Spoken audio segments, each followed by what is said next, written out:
भाभी भाभी कहते हुए रजनी अपनी जेठानी के घर आती। रजनी को देखते हुए हेमा कहती, अरे रजनी तुम आओ ना। तभी रजनी अंदर आते साथ कहती, क्या भाभी आप इतने छोटे घर में रहती कैसे हैं? मेरा तो दम घुटने लगा। और कितनी गर्मी रख रही है। हाथ को हिलाते हुए कहा, कम से कम एसी तो रखवा दीजिए। अरे रजनी तू तो जानती है तेरे भाई साहब की इतनी सैलरी नहीं कि मैं एसी रखवा सकूं।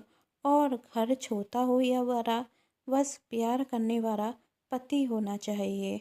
और तेरे भाई साहब का प्यार ही मेरे लिए बहुत है। हाँ वो तो दिख रहा है कितना प्यार करते हैं भाई साहब आपको। अपना चेहरा देखिए, झुर्रियाँ आ गई हैं। और यह क्या, आपने शादी के टाइम की साड़ी पहनी है क्या? लगता है भाई साहब ने तो बहुत टाइम से आपको नई साड़ी भी नहीं दिलाई होगी। और कहती है, भाई साहब प्यार करते हैं।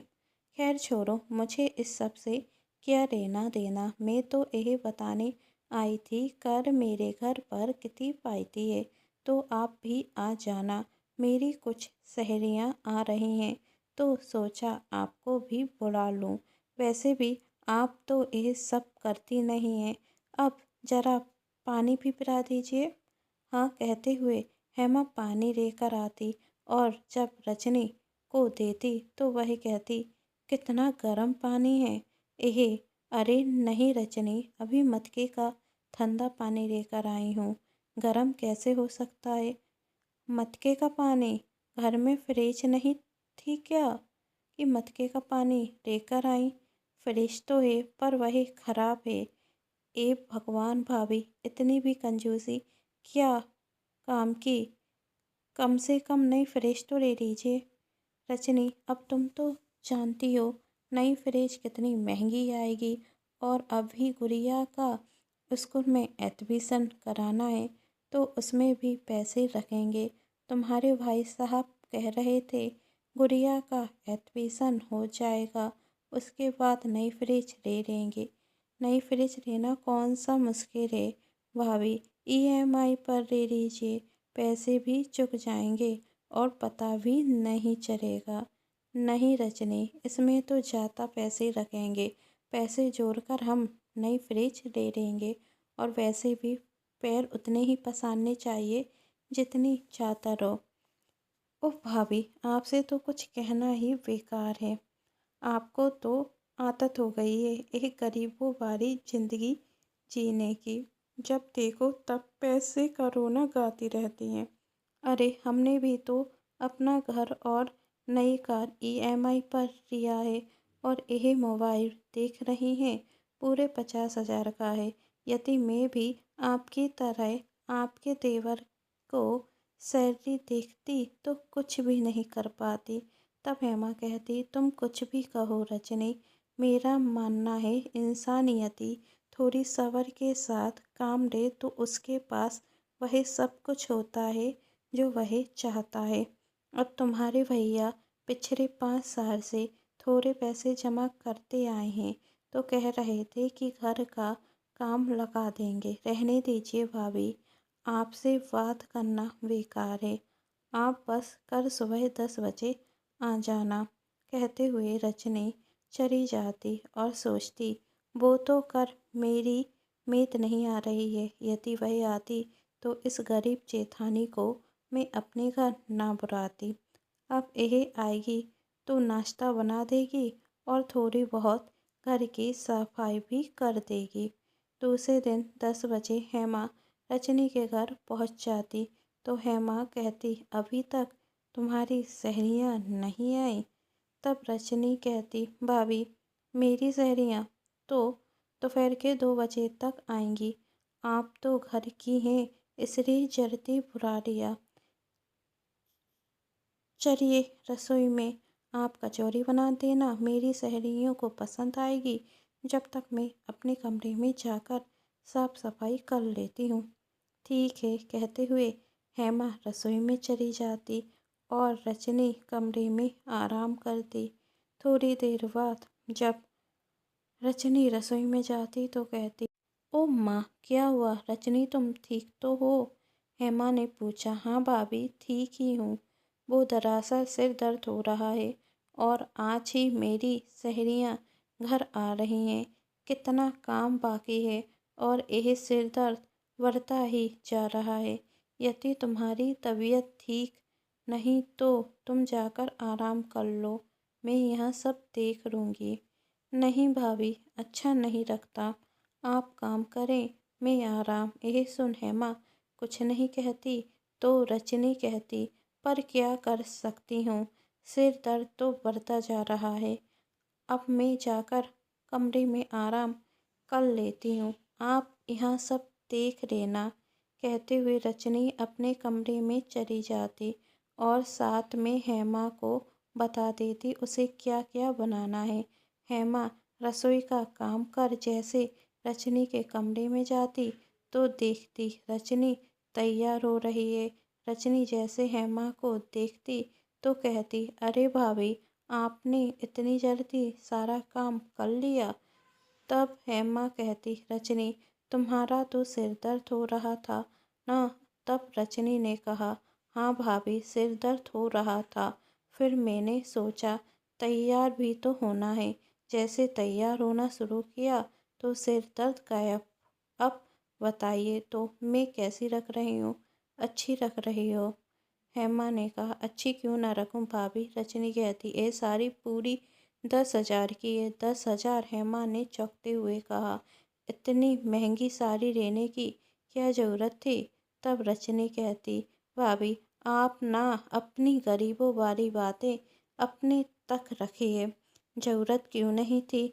वो मिस कामनी है, अपने घर बुलाकर अपनी साड़ी दिखाते हुए कह रही थी कि मेरी साड़ी 8,000 रुपये की है, तो मैंने उससे महंगी ले ली।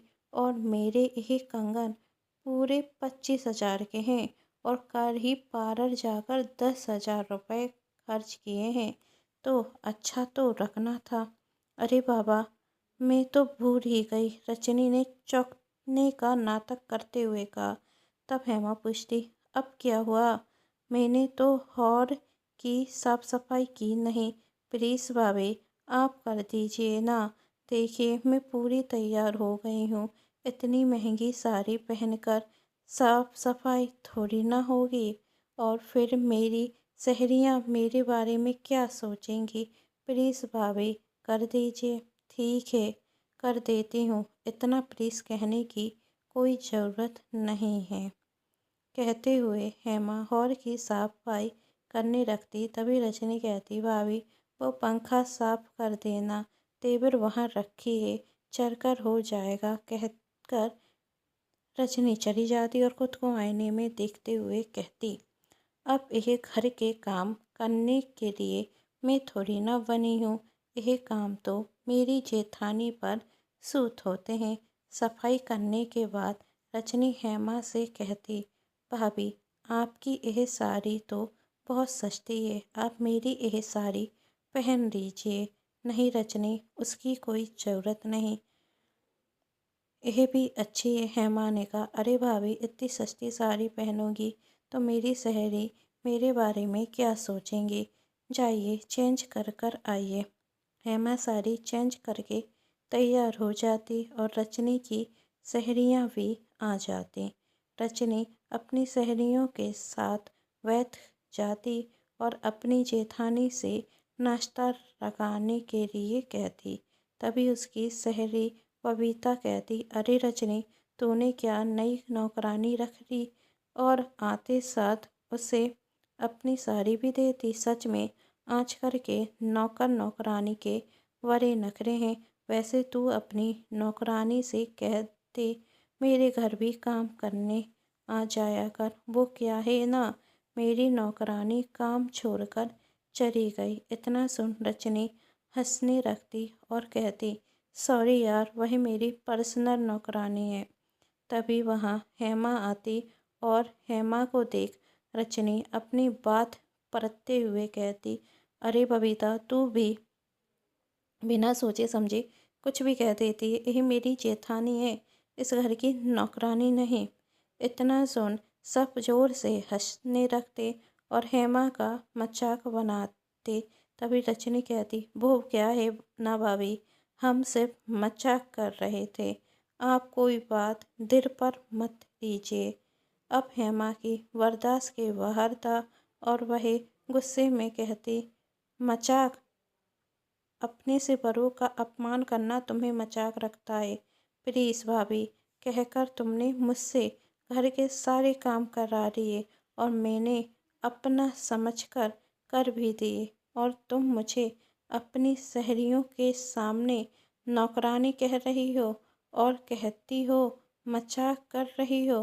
भाभी, इतना बुरा भी क्यों मान रही हैं आप? अब आपका रहन सहन है भी तो मितिर गिराज की तरह तो सबने आपको नौकरानी समझ लिया। इसमें मेरी क्या गलती? सबने मुझे नौकरानी इसलिए समझा क्योंकि तुमने उन्हें महसूस कराया।